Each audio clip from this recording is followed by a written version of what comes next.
everyone and welcome back to the channel Learn No I Do One, a journey where learning transforms a person into their brightest self.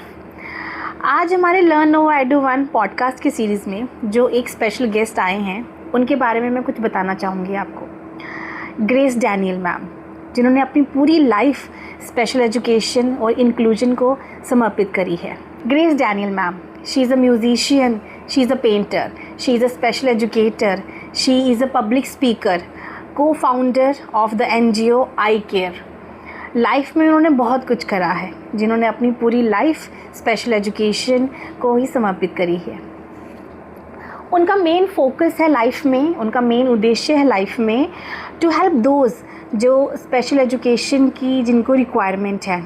वो ये चाहती हैं कि हर एक बच्चा equal है, हर एक बच्चे को इक्वल अपॉर्चुनिटीज़ मिलनी चाहिए। उनके जीवन का मेन पर्पस है टू प्रमोट इंक्लूसिव एजुकेशन। हर एक बच्चे को इक्वल अपॉर्चुनिटी मिलनी चाहिए, हर एक बच्चे को इक्वल राइट होना चाहिए एजुकेशन का। So Grace ma'am, welcome to our channel. Thank you for giving us your valuable time. Thank you so much ma'am and welcome to learn no I do one podcast series.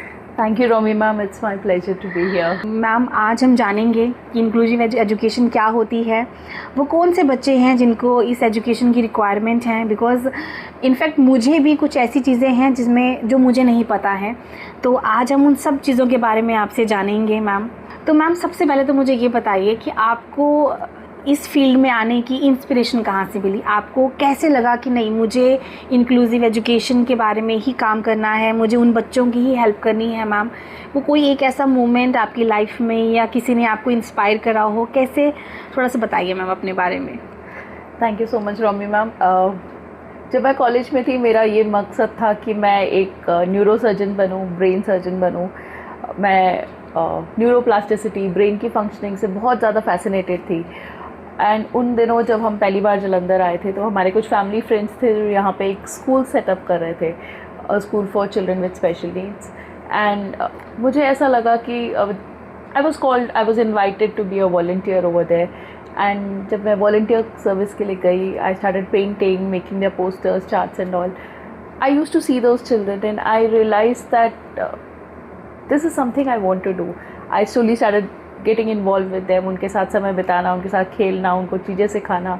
And मुझे realise हुआ कि ये चीज़ मुझे करनी है। Like मेरे दिल में इतनी तसल्ली होती थी, इतनी खुशी होती थी, मुझे लगता था ये मेरी बुलाहट है, शायद ईश्वर ने मुझे बनाया इसलिए कि मैं ये काम करूँ। एंड आई थिंक वो मोमेंट ऑफ रियलाइजेशन कि ये मेरी बुलाहट है ज़िंदगी की, was the purpose that got hold of. सच्ची में, मतलब ऐसी कोई एक मोमेंट अगर लाइफ में मिल जाए कि हमें लगे कि हम इसी काम के लिए बने हैं, उससे बड़ी शायद कोई प्रेयर नहीं है मैम, कोई संतुष्टि नहीं है। सेटिस्फैक्शन तभी मिलती है जब हम वो काम करें जिसमें हमें लगता है कि हम इसीलिए बने हैं। हाँ जी, है ना, मतलब सेम रोल में हम फिट हो गए हैं, अब हमने ये करना है, इसी को आगे बढ़ाना है। तो आई थिंक सो काफ़ी अच्छी आपने मुझे ये बात बताई मैम।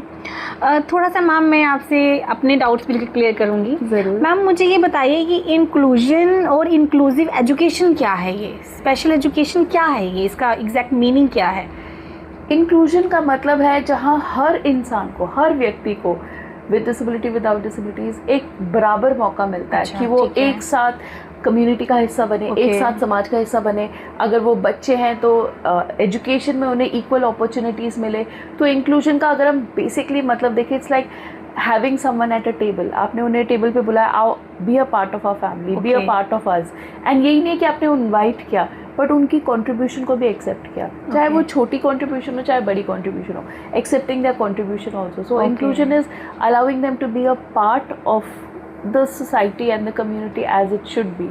और इंक्लूसिव एजुकेशन का मतलब है जब स्कूल एक इंक्लूसिव एनवायरनमेंट देता है जहाँ डिसेबिलिटी के साथ एक बच्चा आ सकता है, वो क्लासरूम में जा सकता है, भले ही उसे स्पेशल एजुकेशनल नीड्स हो सकता है उसे एक स्पेशल एजुकेशनल टीचर की ज़रूरत हो, जिसे हम स्पेशल एजुकेटर कहते हैं, जो ट्रेंड है उस फील्ड में, जो ट्रेंड है उस स्पेसिफिक डिसेबिलिटी के बारे में। बट वो एक रेगुलर क्लासरूम को भी अटेंड कर सकता है। The child can use play grounds, libraries, like वो एक स्कूल का हिस्सा है। He is a student of the school and not treated as और not treated as, I would say, I would say not treated as a child who's different or separate or supposed to stay away. So that is inclusive education. And special education are the services जो एक person with disability या बच्चे with disability को provide किया जाता है, क्योंकि हो सकता है वो नॉर्मल करिकुलम को ना पढ़ सके, तो उन्हें सर्टेन एकोमोडेशंस चाहिए, मॉडिफिकेशंस चाहिए, और सीबीएसई बहुत सारे हमें ये प्रोविजंस प्रोवाइड करता है. अच्छा, तो that is what is special education. मतलब मेरे लिए तो स्पेशल एजुकेशन मीन्स बस एक ही टर्म है, मतलब as a, because I am also teacher, but कभी ऐसा कुछ हुआ नहीं मेरे साथ, या कभी मैंने कुछ ऐसा किया नहीं कि भाई मुझे भी इसकी. लेकिन येस, नाउ डेज इतनी नीड रिक्वायरमेंट होती है. हम देखते हैं सोसाइटी में बच्चे हैं, पेरेंट्स हैं जो बहुत परेशान हैं, कहीं ना कहीं उनके डाउट्स होंगे, जैसे मेरे डाउट थे कि भाई स्पेशल एजुकेशन या inclusion and inclusive education means कि बच्चों को इक्वालिटी चाहिए, है ना, और हमें देनी है, and it is the main motive of जो हमारी नेशनल एजुकेशन पॉलिसी है उसके मुताबिक हम किसी एज अ स्कूल हम किसी बच्चे को जिसको डिसेबिलिटी है उसे मना नहीं कर सकते. अच्छा, ओके. तो we have to be open and accommodative to the children, और सीबीएसई ने और बाकी बोर्ड्स ने भी काफ़ी सारे प्रोविजंस दिए हुए हैं. ओके. तो it is not something that is impossible, it is something that is very much possible. And with special educators help it's much possible. Yes. And for that you are here. And special education की जो requirement है वो students को कब पड़ती है? मतलब ऐसा कुछ कैटेगरी होती है स्टूडेंट्स की, या कुछ ऐसे उनके ट्रेड्स होते हैं दैट वी नो कि भाई इस बच्चे को स्पेशल एजुकेटर की ज़रूरत है, इसको नहीं है, ऐसा कुछ होता है? जो हमारा इंडियन लॉ है उसमें RPWD एक्ट है जो 2016 में पास हुआ. According to that there are 21 disabilities जो इस कैटेगरी में पड़ती हैं. तो जब एक बच्चे में कुछ लगता है कि कोई डिसेबिलिटी है तो उसको डॉक्टर के पास ले जाया जाता है, डॉक्टर डायग्नोस करते हैं, एंड एक स्पेशल पैनल होता है जो UDID कार्ड बनाते हैं, यूनिक डिसेबिलिटी ID कार्ड. तो जब वो बनता है वो कैटेगरी मेंशन्ड होती है, एंड वो सारे बच्चों को स्पेशल एजुकेशनल सर्विसेज अवेलेबल होती हैं. बट इट्स नॉट दैट कि जब तक UDID कार्ड नहीं बना हम बिल्कुल नहीं लेंगे, क्योंकि कई बार बच्चे बहुत छोटे होते हैं, कई बार they just need to have that attention and special attention by the teacher, little more focus, उनके साथ थोड़ी और मेहनत करी जाए, and children are able to progress. Good. तो मैम ये जो पेरेंट्स होते हैं इनको कैसे चलता है पता कि यस मतलब ऐसा कुछ उनके लिए, मतलब क्या कुछ इंस्ट्रक्शंस आप देना चाहेंगे या कुछ ऐसा suggestions? Because I know parents के लिए ये एक्सेप्ट करना इज़ अ बिग चैलेंज कि भाई मेरे बच्चे को एक ऐसी एजुकेशन की रिक्वायरमेंट है. दिस इज़ समथिंग जो वो मुश्किल है बहुत, मतलब एज अ पेरेंट ये एक्सेप्ट करना. तो उनके लिए क्या सजेशन रहेगी कि आपको कब लगेगा कि आपके बच्चे को एक स्पेशल अटेंशन की रिक्वायरमेंट है या कुछ ऐसी एजुकेशन की? जनरली क्या होता है, जैसे अगर आपके पास एक बेबी ऑलरेडी है तो आपको पता है कि हाँ इस एज में बच्चे ने बैठना शुरू किया, खड़े होना शुरू किया, चलना शुरू किया, हेड होल्डिंग शुरू किया. पर कई बार हमें डिलेड लगती हैं चीज़ें. जनरली हमारी कम्युनिटीज़ में ये होता है, मम्मी लोग बोलेंगे कि अरे तुम भी बहुत लेट बोले थे, कोई बात नहीं अगर ये लेट बोल रहा है. बिल्कुल कोई बात नहीं वाले पे हमें नहीं जाना चाहिए. अगर आपको एज अ पेरेंट लग रहा है कि कोई रेड सिग्नल है, कोई बात है, बच्चा नहीं सुन रहा है या बच्चा आई कांटेक्ट नहीं दे रहा, आपकी तरफ नहीं देख रहा है नज़र मिला के, या जब आप उसको नाम ले रहे हैं या कोई चीज़ हिला रहे हैं वो आवाज़ को नहीं रिस्पॉन्ड कर रहा है, ऑल दीज थिंग्स कुछ इश्यूज़ की तरफ इंडिकेट कर सकती हैं. ज़्यादा लंबे टाइम तक सो रहा है, अपने आप फीड नहीं ले पा रहा है, अपनी नेक नहीं होल्ड कर पा रहा है, तो वो ये सारे रेड सिग्नल्स हैं जो हमें ध्यान रखना चाहिए कि नहीं, शायद मेरे बच्चे को एक बार डॉक्टर को पास दिखाना ज़रूरी है. कितनी सारी बातें हैं ग्रेस मैम, ये तो हम कभी नोटिस ही नहीं करते हैं. मतलब हम सोचते हैं कि ठीक है लेट बोल रहा है, वही आपकी वाली बात कि आपके फादर ने लेट बोला था, कोई बात नहीं ये भी लेट बोल देगा, वो कोई बात नहीं को अवॉइड करना चाहिए. अगर आपको एज अ पेरेंट लगता है नहीं समथिंग इज़ अ मिस, तो you should go in with that hunch, और आपको एक बार डॉक्टर से मिलने में कोई हर्ज नहीं है. नहीं, बिल्कुल. अगर थोड़ा सा कहीं लगे तो हमें डॉक्टर को पहले ही बात कर लेनी चाहिए हमें. तो ग्रेस मैम मुझे ये बताइए कि स्पेशल जो एजुकेशन है, स्पेशल मैं चिल्ड्रन की बात करूँ मैं, तो हमारी सोसाइटी में काफ़ी सारे मिसकंसेप्शंस हैं कि अगर हम इसे डॉक्टर के पास लेके जाएंगे, जैसे आपने भी बताया कि अगर कुछ भी इशू लगे तो आप डॉक्टर के पास ज़रूर जाइए, लेकिन हमारी सोसाइटी में काफ़ी सारे मिसकंसेप्शंस हैं. तो उस केस में एज अ पेरेंट हमें क्या करना चाहिए? उन पेरेंट्स के लिए आपके पास क्या सजेशन है? मतलब क्या किया जाए, बिकॉज पेरेंट के लिए ये स्टेप लेना इज़ अ बिग चैलेंज। अब मैम देखिए, अगर हमें पता है कि कोई इशू है, कोई चैलेंज है, तो बेस्ट है कि हम उसे अभी से डील करें, क्योंकि अगर हम जितनी जल्दी काम करेंगे, इट्स कॉल्ड अर्ली इंटरवेंशन, उतना ज़्यादा बच्चे के लिए भी फ़ायदा होगा और पेरेंट्स को भी फ़ायदा होगा। हम अगर सोचेंगे नहीं, अगर ये बच्चा स्पेशल नीड्स है, मैं समाज में क्या मुँह दिखाऊंगी, या ऐसा कुछ नहीं है, वो बच्चा हमारा है, हमें डिसेबिलिटी पे नहीं फोकस करना है। मैं हमेशा इस फील्ड में एक चीज़ बोलती हूँ, इट इज़ पर्सन फर्स्ट। हमें वो व्यक्ति को पहले देखना है। He is a person first, he is a child first. वो बच्चा है, वो आप उसको उसी तरीके से प्यार दीजिए, उसी तरीके से जिम्मेदारी दीजिए, उसी तरीके से डांटिए, उसी तरीके से आपका नज़रिया ऐसा होना चाहिए कि पहले ये बच्चा है, कोई बात नहीं, डिसेबिलिटी हम उसके साथ डील करेंगे, बट डिसेबिलिटी को छुपाइए मत। आप जितनी मेहनत जितनी जल्दी शुरू करेंगे, उतना ज़्यादा उस बच्चे के लिए फ़ायदा होगा, उतना ज़्यादा उसको सीखने का टाइम मिलेगा। अगर उसको छुपा के रख देंगे घर में कि नहीं आपने घर में ही रहना है, बाहर नहीं जाना है, हम ये नहीं करेंगे, वो बच्चा एक कम्युनिटी से कट ऑफ हो जाएगा, वो बाद में कम्युनिटी में फ़िट होना उसके लिए बहुत मुश्किल हो जाएगा। सही बात बोल रहे हैं मैम आप। तो मैम मुझे ये बताइए कि जो एक पेरेंट है वो अपने बच्चे को, जो एक बच्चा जिसको रिक्वायरमेंट है हमारी, उस बच्चे को सपोर्ट करने के लिए ऐसे कोई 2-3 अगर आप टिप्स देना चाहें कि क्या कर सकते हैं पेरेंट।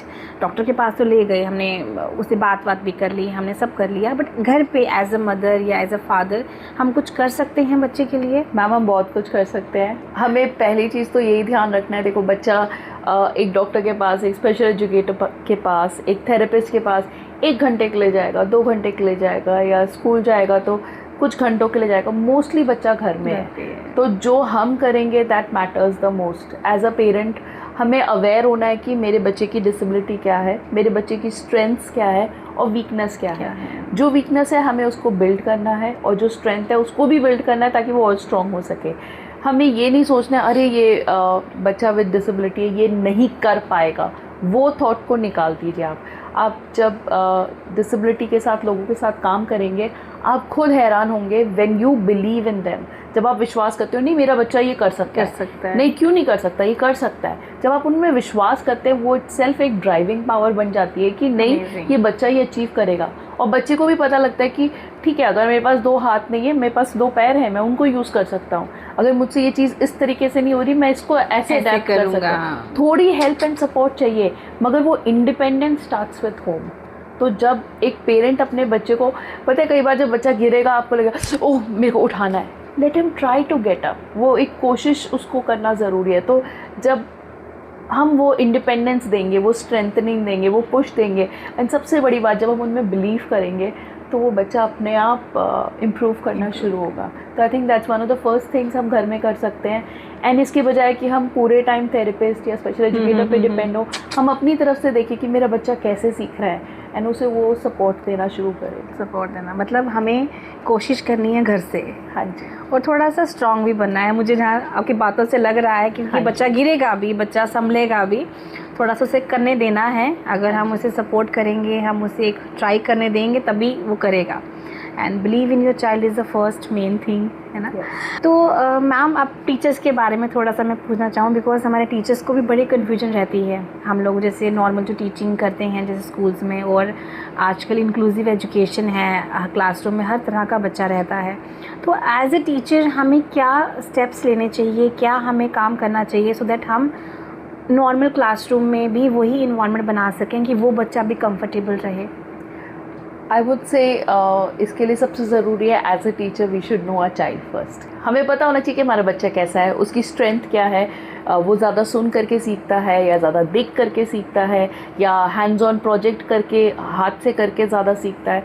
तो उसकी लर्निंग एबिलिटी के ऊपर हम अपना टीचिंग मेथड फोकस कर सकते हैं। देखिए मैं समझती हूँ कि एक 20 बच्चों की क्लास में एक पे फोकस करना मुश्किल है, बट अगर हम थोड़ा सा एफर्ट करें, पहले ही एक वर्कशीट रेडी कर ले या पहले ही एक कलरिंग शीट रेडी कर ले, depends on the class, depends on the level, हम थोड़ी सी एफर्ट डालना शुरू करेंगे तो हम ज़रूर उस बच्चे को सपोर्ट कर सकते हैं। हम देख सकते हैं कि कोई एक बड़ा टॉपिक है, हम उसमें से सबसे इम्पॉर्टेंट चीज़ क्या है, मेन कॉन्सेप्ट क्या है जो उसको आना है, तो हम पहले मेन कॉन्सेप्ट पे फोकस कर सकते हैं।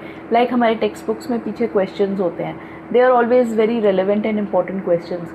हम रैंडम क्वेश्चंस देने के बदले हम उनमें से क्वेश्चंस पिक कर सकते हैं। बच्चे के लिए भी it will be structured learning कि अच्छा मुझे ये वाले क्वेश्चंस में से याद करना है, but with little things we can support them always. Amazing. मतलब टीचिंग में भी कितने सारे कह लीजिए स्ट्रगल्स भी हैं और अचीवमेंट्स भी हैं। मुझे लगता है अगर कोई एक टीचर ऐसे बच्चे के साथ डील कर रही है और उसे समझ रही है तो ये भी अपने आप में एक अचीवमेंट ही है। तो मैम आप भी क्लासरूम टीचिंग करती हैं, मतलब आप भी बच्चों के साथ डीलिंग करती हैं। हाँ जी। तो क्लासरूम में मैम सबसे चैलेंजिंग क्या लगता है आपको?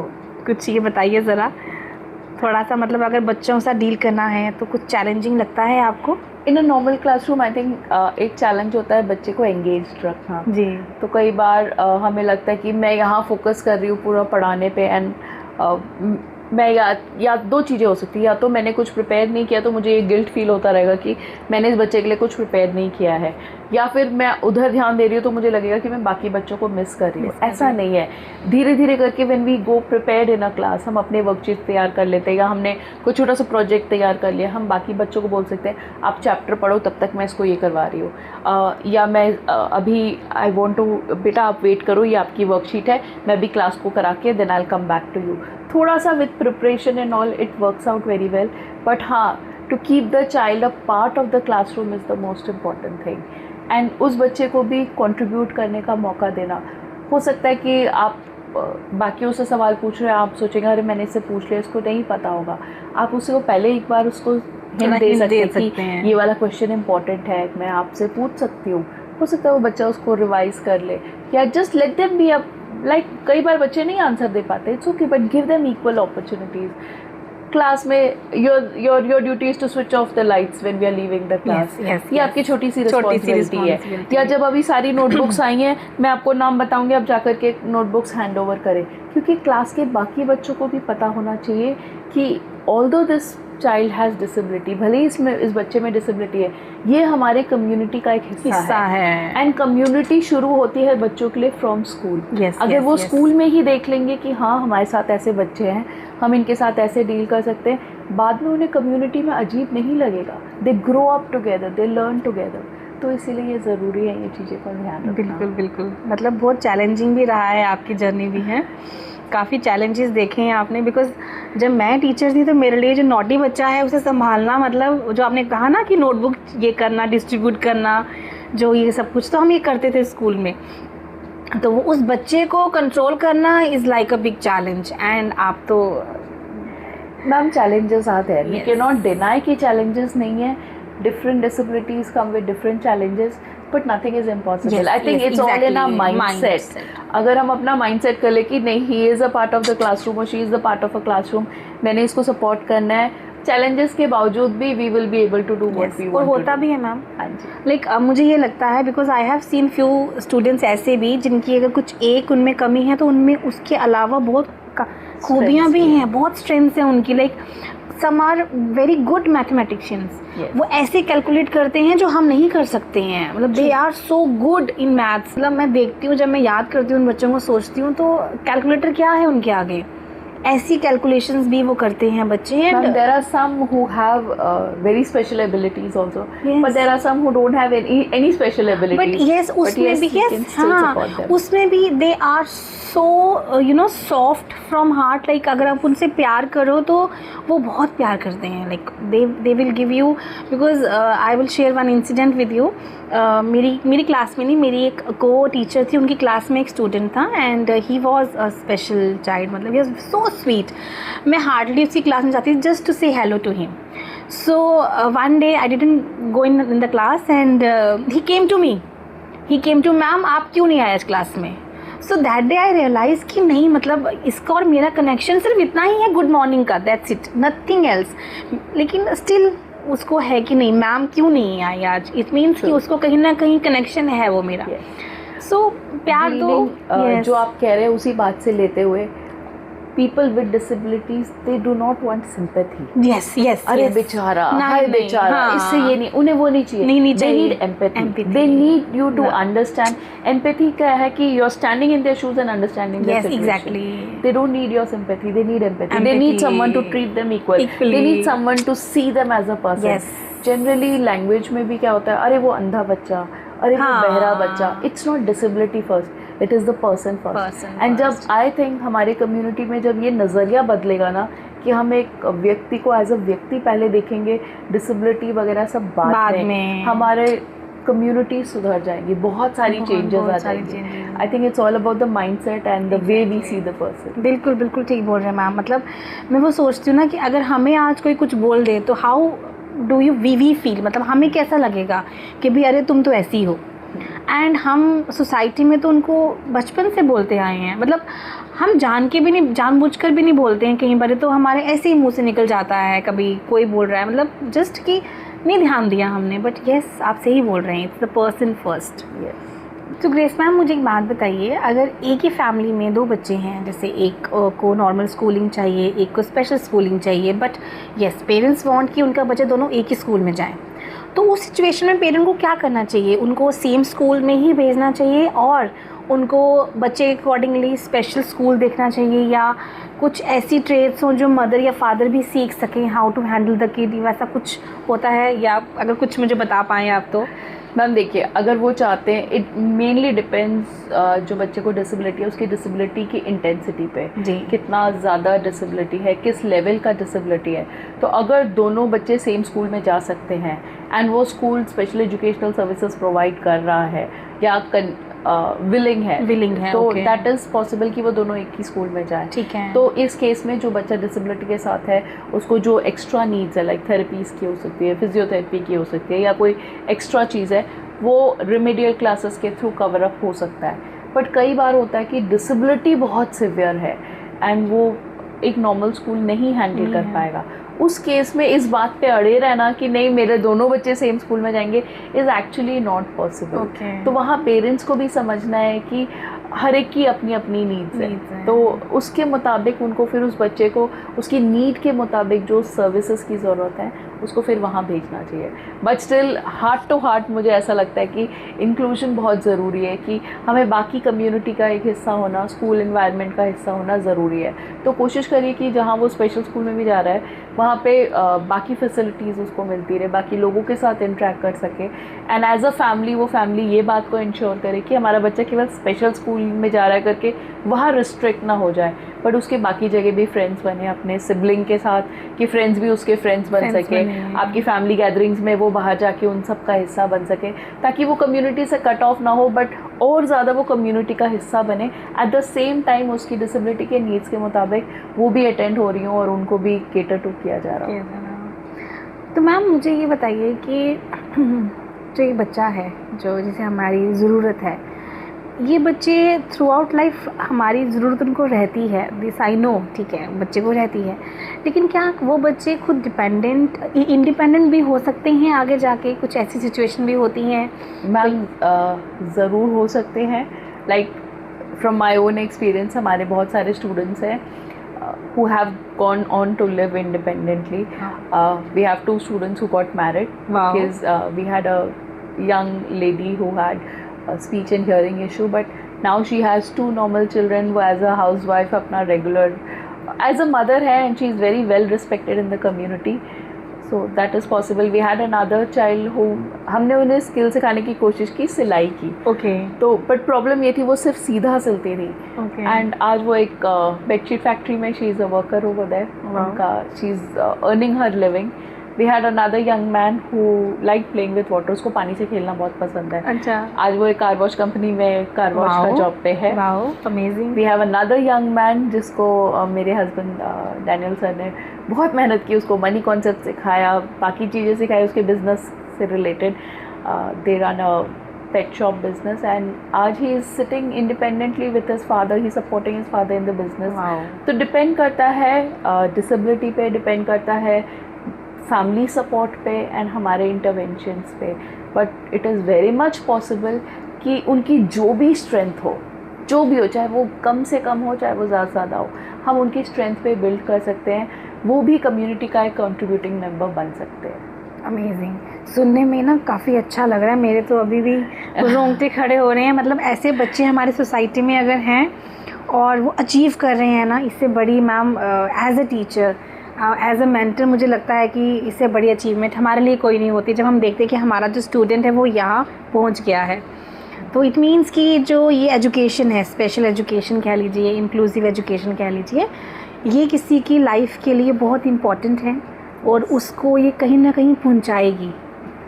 सो ऑल्सो मैम, जैसे अभी हम स्पेशल एजुकेशन की बात करें, देयर इज़ वन जहाँ हम मेन स्ट्रीम एजुकेशन में जाते हैं, लाइक 10th किया, 12th किया, कॉलेज किया, but there is something also called as functional education. Okay. जो बच्चे 10th 12th नहीं कर सकते या उनका एकेडमिक लर्निंग एबिलिटी बहुत कम है, तो हम उस पर फोकस नहीं करते कि वो अब अपना कॉलेज की एजुकेशन के लिए टारगेट करें।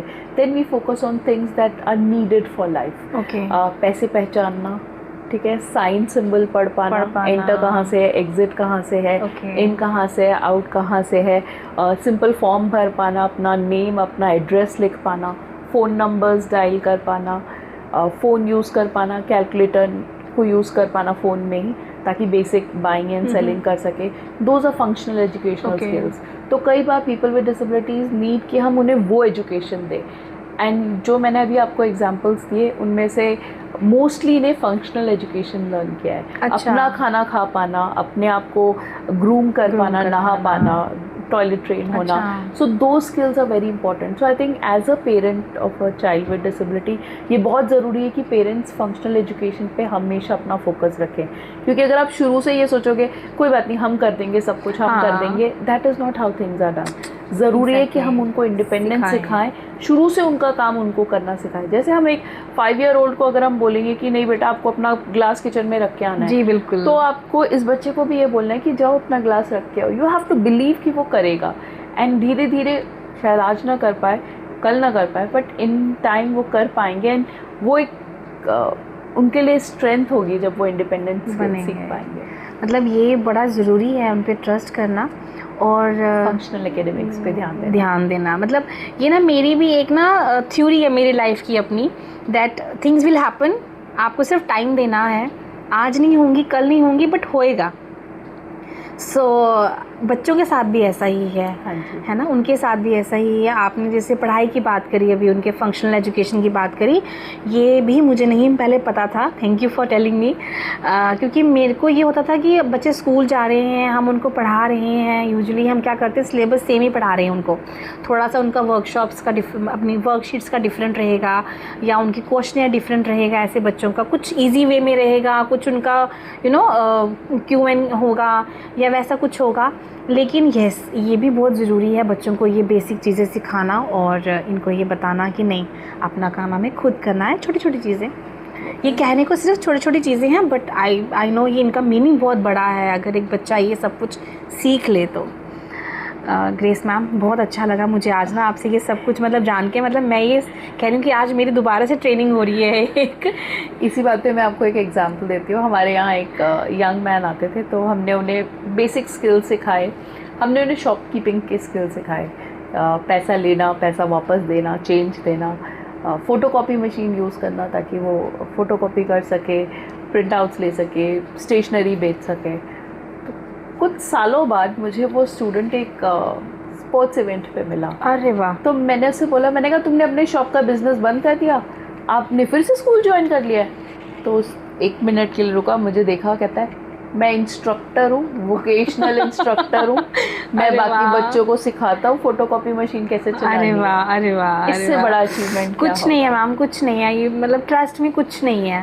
मतलब आज अगर कोई आपका स्टूडेंट आपको मिलता है ना कि मैम मैं ये बन गया हूँ आज, इससे बड़ी अचीवमेंट कोई नहीं है। एंड नॉट दैट, ये नहीं है कि वो सिर्फ बन करके वो अपना प्रैक्टिस कर रहा है, बट वो एज ए इंस्ट्रक्टर दूसरों को सिखा रहा है। मतलब बहुत ही बड़ी बात है। हाँ, मतलब ये आई थिंक इससे बड़ी चीज़, मतलब ये जो टीचर्स है ना वो आज रिलेट कर पाएंगी मतलब हम दोनों के साथ कि नहीं हम सही बोल रही हैं। अगर आपका जो कोई स्टूडेंट है वो कुछ अचीव करता है ना, लगता है कि वो हमारे अचीवमेंट है, वो मुझे लगता है कि मैं वो बन गई हूँ, मुझे तो ऐसा लगता है। तो आई नो ये मतलब बहुत। मेरी एक कलीग थी, वो जब पहली बार हमारे स्टूडेंट ने झूठ बोला, उन्होंने उस बात को सेलिब्रेट किया। अरे तो I was a new intern and I was like, इसने झूठ बोला, आप इतने खुश क्यों हो रहे हैं? She was like, you know, ये एक हायर ऑर्डर थिंकिंग स्किल है, ये एक सर्वाइवल स्किल है। अरे उसने अपने आप को बचाने के लिए बोला कि नहीं, मैंने ये नहीं खाया, मगर उसको चाहिए था तो उसने लिया। It's a skill. मतलब कई बार स्पेशल एजुकेशन में हम जिन बातों को छोटी छोटी देखते हैं नॉर्मल लाइफ में, वो भी एक अचीवमेंट की तरह सेलिब्रेटिंग थिंग होती है। हाँ, क्योंकि मैंने देखा है कि जो ऐसे बच्चे होते हैं वो झूठ नहीं बोलते हैं, they are the most honest persons होते हैं वो, मुझे लगता है। क्योंकि जितनों से मैं मिली हूँ मैंने देखा है कि वो बिल्कुल, अरे मेरा वो मतलब नहीं था कि झूठ बोलना, मतलब it was like higher order और थिंकिंग कि भाई उसने एक प्लान बनाया कि how to survive in this situation. तो बिल्कुल बहुत बढ़िया है। मतलब सही में ग्रेस मैम, आज मतलब मैंने जो सीखा है ना आपसे, this is life learning for me. Thank you so much. And ma'am finally एक बात पूछना चाहूँगी मैं आपसे कि पेरेंट्स, टीचर्स, स्टूडेंट्स, इन तीनों के लिए आप क्या चाहते हैं? मतलब आप क्या उनको सजेशन देंगे कि स्पेशल एजुकेशन के बारे में वो क्या सोचें, या उसके लिए वो उसकी प्रोग्रेस के लिए, बच्चों के लिए वो क्या स्टेप उठा सकते हैं? या बिकॉज़ हम आसपास भी देखते हैं अपने, है ना, किसी स्टूडेंट के आसपास कुछ हो रहा हो या किसी पेरेंट के आसपास जो बाकी लोग इग्नोर कर रहे हो, तो उन सब के लिए क्या एक सजेशन आप देना चाहेंगे कि नहीं ये स्टेप ऐसे करिए सो दैट उस बच्चे का भी भला हो? और सोसाइटी में तो ऑब्वियसली अगर बच्चों का भला होगा तो सबका होगा। मैम मैं दो चीज़ें आपके साथ यहाँ शेयर करूँगी। पहली बात जो मैंने जैसे पहले शेयर किया कि it is very important to see the person with disability as a person first. जब एक टीचर एक पेरेंट की नज़र रखेगा कि ये मेरा बच्चा है, या अभी 15 ईयर्स का, एक 15 ईयर्स का नॉर्मल बच्चा क्या कर रहा होगा, एक 15 ईयर्स से नॉर्मल बच्चा कैसे ड्रेसअप हो रहा होगा, एक 15 ईयर्स का नॉर्मल लड़का कहाँ खेल रहा होगा, और अपने डिसेबिलिटी वाले बच्चे को वही अपॉर्चुनिटीज़ देना इज़ वेरी इंपॉर्टेंट, ताकि वो एज रेलेवेंट हो, पर्सन रेलेवेंट हो, and you are seeing the person first, not the disability first. So I think that one thing changes a lot. And second thing is हम अपने keystone SRV में ये बात हमेशा बोलते हैं, no roles without goals. अगर आप कुछ सिखा रहे हैं तो उसके पीछे कोई गोल होना चाहिए, कोई टारगेट होना चाहिए। तो अगर आप रोल्स दे रहे हैं, लाइक हमें फोकस, अगर हम अपनी नॉर्मल लाइफ को देखें, you can be in many different roles, as a wife, as a sister, as a mother, as a sister-in-law, as a teacher, as a educationist, as a podcaster. But कई बार हम ये roles एक disability वाले व्यक्ति के लिए नहीं सोचते, हम बस यही सोचते कि he's a person with disability। ऐसा नहीं है। We need to build those roles। अगर हम कुछ एक्टिविटी भी कर रहे हैं तो हम ये प्लान करें, अगर उसको स्विमिंग पसंद है तो we go for swimming often, that he can say I am a swimmer, और I am a cricketer, I am a sports person. We build in roles in their life, क्योंकि जितनी ज़्यादा रोल्स उनके life में buildup होंगी उतनी उनको life उनका विल ग्रो बिगर, एंड उतना उन्हें और मौका मिलेगा to interact with more people, to be a part of the community more, and I think the life will be a bigger picture. We will be able to see a bigger picture of the life. तो ये दो चीज़ें मैं parents को, special educators को, siblings को ये encourage करूँगी कि always see them as a person first and always remember to put them into roles. That is very important. उनको opportunity दीजिए. They need that support. They need that role. बिल्कुल ठीक बोला है आपने. Thank you, Grace ma'am, for coming here, for giving us your valuable time, for sharing such amazing experiences. इतनी information आपने आज दी है। आई नो ये इन्फॉर्मेशन टीचर्स के लिए, पेरेंट्स के लिए, सिबलिंग्स के लिए, फ्रेंड्स के लिए, सबके लिए बहुत हेल्पफुल होने वाली है। आज मैंने बहुत कुछ सीखा आपसे। मैंने आज inclusive education, special education, special educator, I have learn so many things from you, and कहीं ना कहीं ये चीज़ें मैं अपने साथ आगे लेके जाऊंगी। And I would love to work, मतलब मैं चाहूँगी कि मैं कुछ ऐसा करूँ जिससे समाज में कुछ तो एक बदलाव आए, एक छोटा सा ही सही, बट आए तो सही। So thank you so much Grace ma'am आज के लिए। मतलब I am speechless, I have no words to say thank you, because this thing was hidden and आपने आज उसमें जो रोशनी डाली है, I think this will help a lot for the teachers, for parents, for society. I know आप सबके लिए ये एक इंस्पिरेशन है Grace ma'am, because I have seen her working with kids, I have seen her running after kids. So it's difficult, it's challenging, but it is satisfactory. You know, at the end of the day you will sit and you will feel कि आज मैंने कुछ किया है ना, and that is the most satisfactory thing in our life कि भाई नहीं आज हम मतलब you know we can thank God कि उन्होंने हमें इतना सक्षम बनाया that we can help those. तो बहुत बहुत थैंक यू मैम आपका आने का. आपका धन्यवाद कि आपने मुझे यहाँ बुलाया. मैं मुझे तो मतलब आपसे मिलना था, आपसे ऐसे बात करनी थी, और ये इससे बढ़िया मौका कोई नहीं हो सकता, इससे बढ़िया मंच कोई नहीं हो सकता कि हमने जो ये बातें आपने हमें बताई सिखाई वो किसी का अगर किसी एक पर्सन को वो क्लिक कर जाएंगी हमारा मोटिव कंप्लीट हो जाएगा, है ना. सो thank you so much for watching the video. Thank you for the so amazing love, so amazing support आप सभी जो दे रहे हैं हमें.